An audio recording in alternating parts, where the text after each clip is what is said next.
All right, you all go to withoutyourhead.com.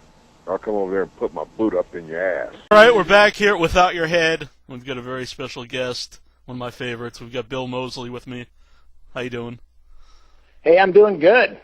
Cool. Well, everybody know you're going to be at the Rock and Shock this weekend, Friday, Saturday, and Sunday.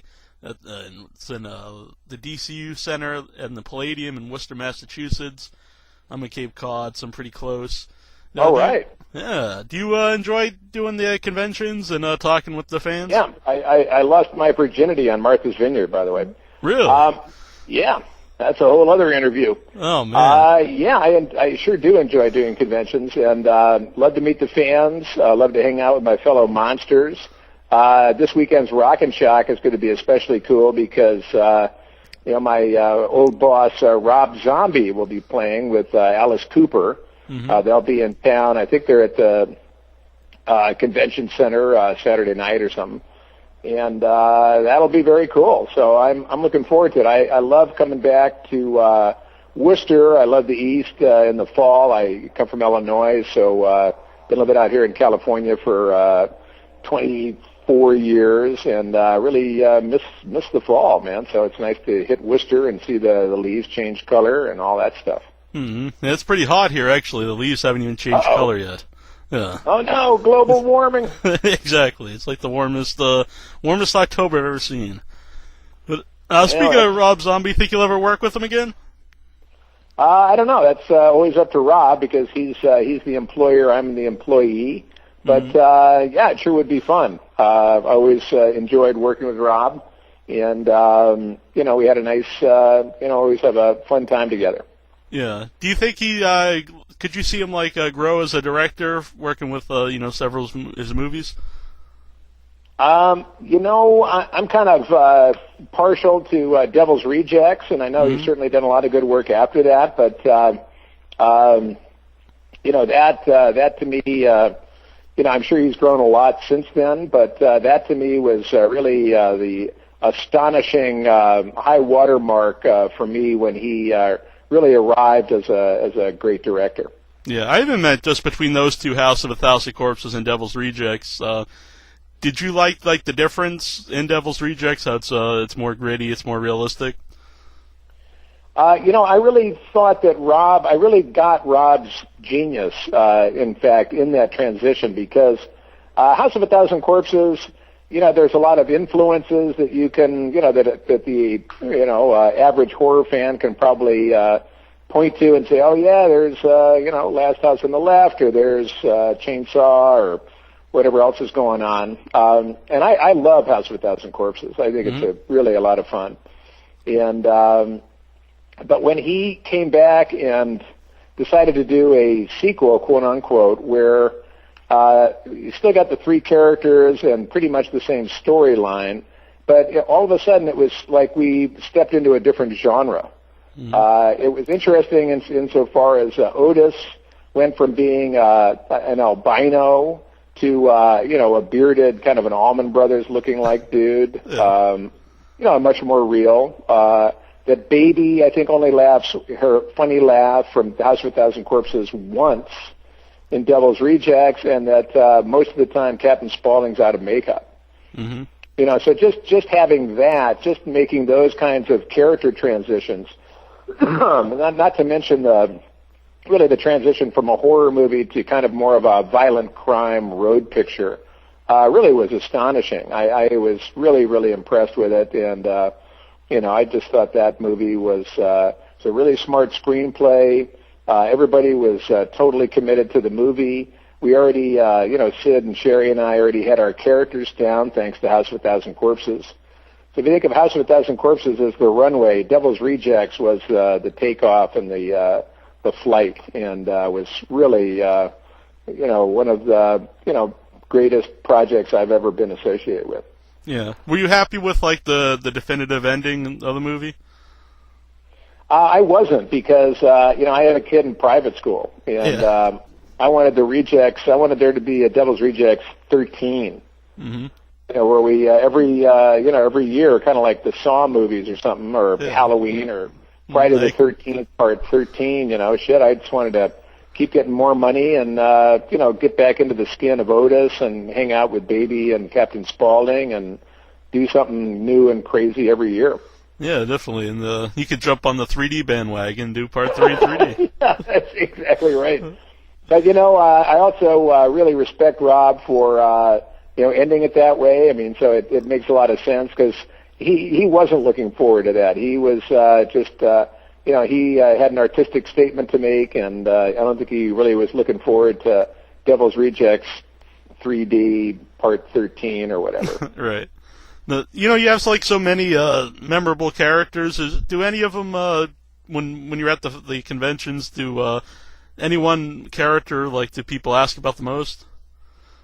It's pretty much neck and neck. Chop Top from Texas Chainsaw Massacre 2 and Otis. It's a newcomer, and a close third is Luigi Largo, the character I played in that movie Repo, the genetic opera. And then there's always interest for Johnny from Tom Savini's Night of the Living Dead. Yeah. Now, speaking of Repo, there's going to be a Q&A at the Rock and Shock on Friday at 7:30. You looking forward to that? This is the first I'm hearing about it, but all right. I guess I am. You're on the panel. Well, there you go. Yeah. Now you know. Yeah. You talked about the remake of Night of the Living Dead. Did you think Tom Savini did a good job on that? I did. I loved working with Tom. He was a really great director, and it was a short and sweet stint. I think I really was there in Washington, Pennsylvania for literally 1 week. But I loved working with Tom. He I don't think he lasted the whole movie. I think they George and Russ Streiner and John Russo kind of swooped down and took over the movie. But I loved working with Tom. Yeah. We got a few emails from just ask a couple. Someone wants to know, do you think a heated wire hanger is a good cure for dandruff? Say that again? They want to know if you think a heated wire hanger is a good cure for dandruff. I believe he's talking about your Chop Top character.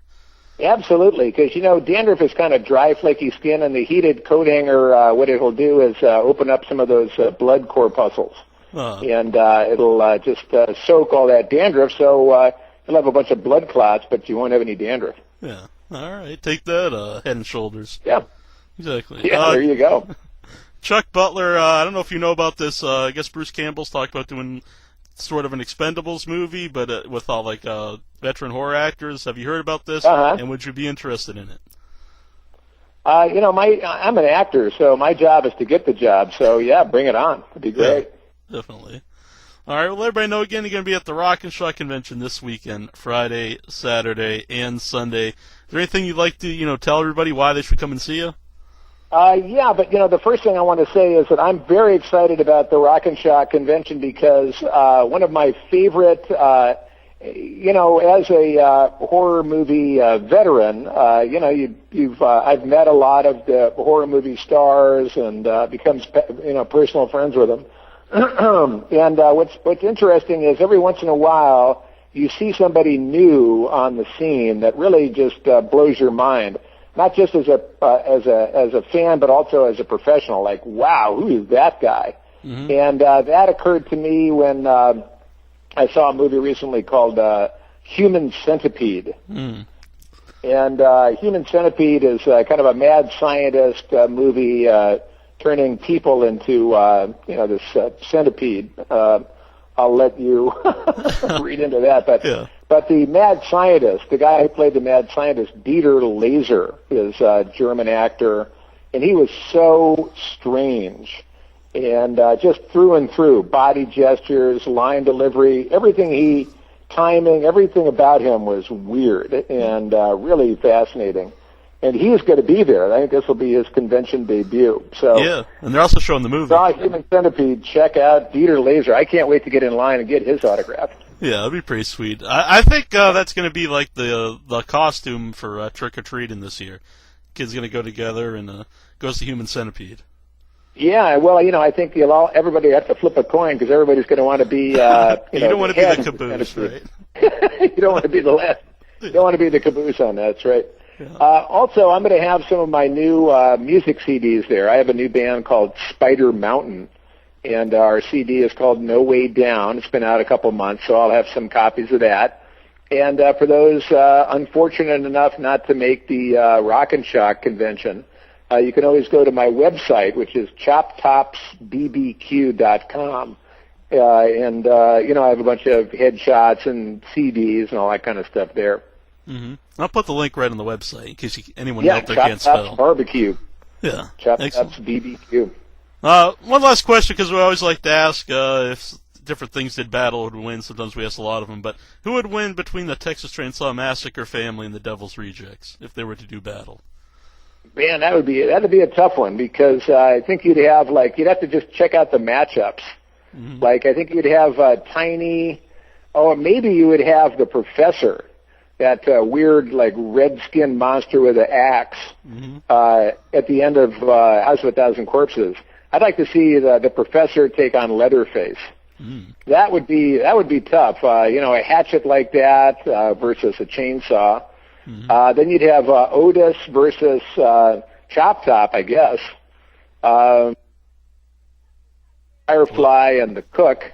Mm-hmm. I don't know. I think that'd be a pretty. I'd pay to see that. Yeah, I like Chop Top. I don't think he'd be much of a match for Otis. You never know. Chop Top's sneaky, and also spent some time in Nam, so he does have some skills. Exactly. But I think in fact what we should do is write that script. All right. I'll get right on that. Yeah. Get right on it, man. Yeah. Chainsaw versus House of a Thousand Corpses. Winner takes all. Oh, that sounds excellent. Well, thanks, man, for taking some time and talking to us. All right. Well, thanks. I hope to see you. I'll see you this weekend. Yeah. All right. Hey, you're listening to YouWithoutYourHead.com, and this is Michael Berryman. Don't touch that dial.